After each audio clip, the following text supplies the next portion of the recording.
എങ്ങോട്ടേക്കാ രാവിലെ തന്നെയെന്ന് ചോദിച്ചാൽ എൻ്റെ പഴയ പുരയിലേക്കൊന്ന് പോകണം. അവിടെ പണിക്കാറുണ്ട്, പണി നടക്കുന്നുണ്ട്, തെങ്ങ് തുറക്കുന്നുണ്ട്, തൂപ്പ് കഴിക്കുന്നുണ്ട്. അപ്പോൾ ഞാൻ അങ്ങോട്ടേക്ക് പോകുന്ന 2-3 പണിക്കാറുണ്ട്. നല്ല മഴയും കാറ്റും ആയതുകൊണ്ട് നാലാ ഭാഗത്തും ലൈനുള്ളത് കൊണ്ട് പൊട്ടി ലൈനും മേലെ വീണാൽ ഭയങ്കര നഷ്ടമാണല്ലോ. ഞാൻ പറഞ്ഞു ഏകദേശം മുറിക്കാൻ പറ്റുന്നതെല്ലാം മുറിച്ച് ഒഴിവായിക്കള, ഫോറസ്റ്റ് പോലെ ഉണ്ട്, കുറച്ചൊരു വെളിച്ചം വരട്ടെ. അങ്ങനെ അവരിങ്ങനെ വിളിച്ചുകൊണ്ടിരിക്കുന്നുണ്ട് എന്നോട് ചെല്ലുവാൻ. ഞാൻ അങ്ങോട്ടേക്ക് പോയി നോക്കട്ടെ. അപ്പോൾ എൻ്റെ ചാനൽ ആദ്യമായിട്ടാണ് കാണുന്നതെങ്കിൽ ചാനലൊന്ന് സബ്സ്ക്രൈബ് ചെയ്യുക. അതേപോലെ തന്നെ വീഡിയോ കണ്ട് ഇഷ്ടമാണെങ്കിൽ ഒന്ന് ലൈക്ക് ചെയ്യുക, എന്താണെന്നും ഒന്ന് കമൻറ്റും ചെയ്യുക.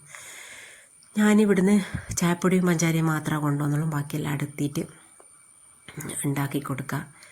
നല്ല മഴ പെയ്യുന്നുണ്ട്, ഒരുങ്ങി ഇറങ്ങിയേരിയ മഴ കാണുന്നത്.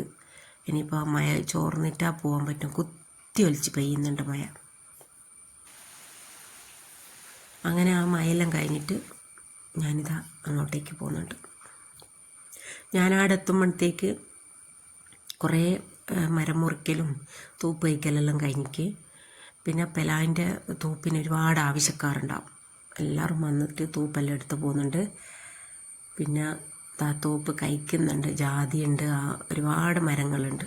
അങ്ങനെ ഞാൻ അടുത്തി ഒരിക്കൽ അബില് കുഴച്ചിട്ട് ചായ കൊടുക്കാമെന്ന് വിചാരിച്ച് അങ്ങനെ പഴവും വാങ്ങിക്കൊണ്ടുവന്ന് അബിലും ചായയെല്ലാം കൊടുത്ത് പിന്നെ ഞാൻ കുറേ സമയം അവിടെ നിന്ന് ഞാനിങ്ങ് പോകുന്നു. കാരണം വെറുതെ അവിടെ ഇങ്ങനെ നിന്നിട്ട് കാര്യമില്ലല്ലോ, ഇനി ഒരുപാട് തൂപ്പ് വയ്ക്കാനുണ്ട്.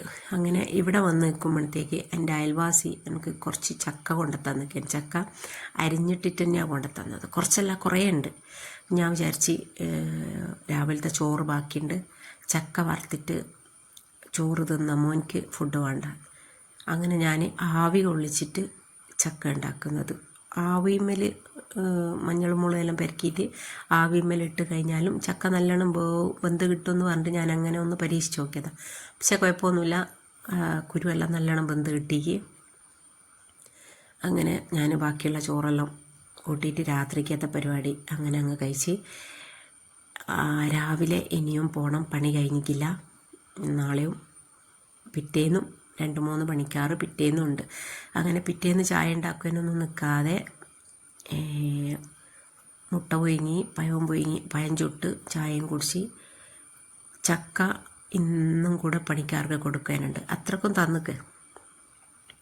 അങ്ങനെ ഇന്ന് ഞാൻ ചായ വെള്ളം ഒഴിച്ചിട്ട് അടുപ്പത്തുനിന്ന് ഉണ്ടാക്കിയെടുക്കാമെന്ന് വിചാരിച്ച് അതിൻ്റെ കൂട്ടത്തിൽ ഞാൻ കുറച്ച് നെയ്ച്ചോറും ഉണ്ടാക്കി വെക്കുന്നുണ്ട്. കാരണം വന്നാൽ തിന്നണമല്ലോ. ഞാൻ ഇന്ന് വരുന്നില്ല എന്ന് വിചാരിച്ചതാണ്, ഇന്ന് അവിടെ തങ്ങാമെന്ന് വിചാരിച്ചു. അപ്പോഴത്തേക്കിന് എനിക്ക് ഒരു ഓർഡർ വന്നിട്ടെങ്കിൽ പോരണ്ട വന്നു. അങ്ങനെ ചക്കയെല്ലാം ഉണ്ടാക്കി ഞാൻ അവിടത്തേക്ക് എത്തി. അവിടുന്ന് പണിക്കാർക്ക് ഇന്ന് ചക്ക വറുത്തതും തേങ്ങയും എല്ലാം കൂട്ടി ചായ കൊടുത്ത്. മഴ പെയ്യുന്നുണ്ട്, നല്ലപോലെ മാക്സിമം കോട്ടും ചൂട്ടെല്ലാം ഇട്ടിട്ട് ഒരു പണി നടന്നുകൊണ്ടിരിക്കുന്നുണ്ട്. കാരണം ഇതെല്ലാം പെട്ടെന്ന് മാറ്റിയിട്ടില്ലെങ്കിൽ തൂപ്പെല്ലാം അങ്ങനെ തന്നെ ഉണ്ടാവുമല്ലോ. അങ്ങനെ അതെല്ലാം കഴിഞ്ഞ് ഞാൻ കാർപോർച്ച് തേച്ചു, കുറച്ച് കസേരയെല്ലാം ഉണ്ടായിരുന്നു, എല്ലാം തേച്ച് ചിക്കനെല്ലാം വാങ്ങി ഞാനിങ്ങ് പോന്ന്. അപ്പോഴത്തേക്കിന് ഓർഡറിൻ്റെ വിളി വന്നുകൊണ്ടിരിക്കുന്നുണ്ട്.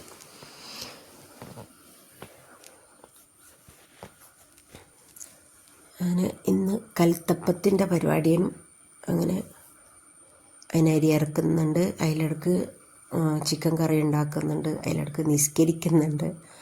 പിന്നെ ഈ മഴയത്ത് പോകാൻ വരികയും ചെയ്ത് കഴിഞ്ഞാൽ ശരീരം പെട്ടെന്ന് തണുത്ത് ഒന്ന് കിടക്കേണ്ടീനു, ഒന്ന് പൊതച്ചുറങ്ങേണ്ടീനു, അങ്ങനെ ഒരു തോന്നലാണ് എനിക്ക്.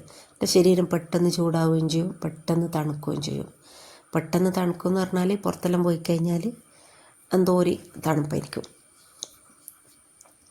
അങ്ങനെ അടുത്ത പരിപാടികളൊന്നും കഴിഞ്ഞിട്ടില്ല, ഇനിയും ഒരു 2 ദിവസത്തെ പണിയും കൂടി ഉണ്ട്. അത്രക്കും മരങ്ങൾ മുറിച്ചിട്ടിട്ടുണ്ട്, തൂപ്പുണ്ട്, അതെല്ലാം തെങ്ങിൻ്റെ 4 സൈഡും തുറന്നിട്ട് അതിലേക്ക് ഇടണം.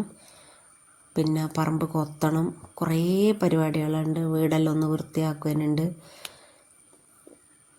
ഇൻഷാ അല്ലാഹ് ഇനി അതെല്ലാം വേറൊരു ദിവസം പോയിട്ട് ചെയ്യാമെന്ന് വിചാരിക്കുന്നുണ്ട്. ഇനിയും പണിക്കാർ വേണം. അതിൻ്റെ ഇടയ്ക്കാണ് ഞാനിവിടെ റെസ്റ്റിലായത്. ഡിസ്കിന് പ്രശ്നം വന്നിട്ട്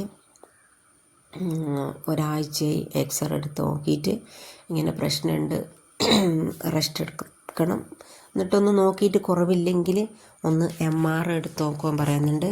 MRI എന്ന് പറയുന്നത് എനിക്ക് തോന്നുന്നത് എൻ്റെ ശരീരത്തിൽ ഒരു 10-12 സ്കാനിങ് എടുത്ത്, അതിനിടയ്ക്ക് 2-3 MRI എടുത്ത്, എന്നെക്കൊണ്ട് പറ്റാവുന്നതിലും അപ്പുറമായി സ്കാനിങ് എന്നെല്ലാം പറയുന്നത്. അതുകൊണ്ട് നിങ്ങൾ പ്രാർത്ഥനയിൽ ഉൾപ്പെടുത്തുക, സ്കാനിങ് ഇല്ലാതെ ഇതങ്ങ് റെഡിയായി പോട്ടെ. കാരണം ഞാൻ എൻ്റെ തൊഴിലും എൻ്റെ ജീവിതമാർഗവും നോക്കി ഇങ്ങനെ നടക്കുന്ന ഒരു വ്യക്തിയാണ്. അപ്പോൾ കിടന്നു പോയാൽ, അല്ലെങ്കിൽ തന്നെ ഒരു എന്താ പറയുക, പെണ്ണുങ്ങൾ കിടന്നു പോയാൽ അതിൻ്റെ ബുദ്ധിമുട്ട് നല്ലോണം നമ്മൾ അറിയേണ്ടി വരും. ഇപ്പം തന്നെ എത്രയോ ദിവസമായി തിരുമ്പിയിട്ട് അങ്ങനത്തെ പണിയൊന്നും എടുക്കലേ ഇല്ല. ഇപ്പോൾ എല്ലാം റെഡിയാവുമായിരിക്കും എന്ന് വിചാരിക്കും. നിങ്ങൾ പ്രാർത്ഥനയിൽ ഉൾപ്പെടുത്തുക.